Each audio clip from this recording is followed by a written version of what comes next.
നിയമസഭാ തെരഞ്ഞെടുപ്പിനോടനുബന്ധിച്ച് സംസ്ഥാനത്ത് നടന്ന ഹോം വോട്ടിംഗ് പൂർത്തിയായി. എറണാകുളം ജില്ലയിൽ 18,541 ഹോം വോട്ടർമാരിൽ 16,630 പേർ തങ്ങളുടെ സമ്മതിദാനാവകാശം വിനിയോഗിച്ചു. ഇക്കഴിഞ്ഞ 30-ാം തീയതിയാണ് എറണാകുളം ജില്ലയിൽ ഹോം വോട്ടിംഗ് സംവിധാനത്തിന് തുടക്കം കുറിച്ചത്. 85 വയസ്സിന് മുകളിലുള്ള 14,117 വോട്ടർമാർക്കും 4,424 ഭിന്നശേഷിക്കാർക്കുമാണ് ഹോം വോട്ടിംഗിന് അവസരം നൽകിയത്. ഇതിനായി വിവിധ നിയോജക മണ്ഡലങ്ങളിലായി 221 പോളിംഗ് സംഘങ്ങളെയാണ് സജ്ജീകരിച്ചത്.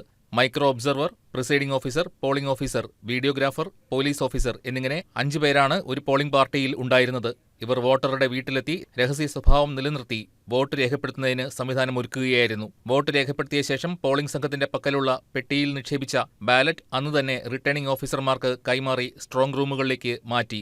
എറണാകുളം ജില്ലയിലുള്ള 18,541 ഹോം വോട്ടർമാരിൽ 16,630 പേരാണ് തങ്ങളുടെ സമ്മതിദാനാവകാശം വിനിയോഗിച്ചത്. കോതമംഗലം നിയോജകമണ്ഡലത്തിൽ 1,746 പേരാണ് home വോട്ടിംഗിനായി അപേക്ഷിച്ചത്.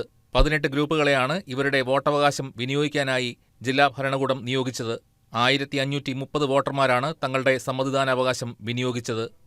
News desk KCV news.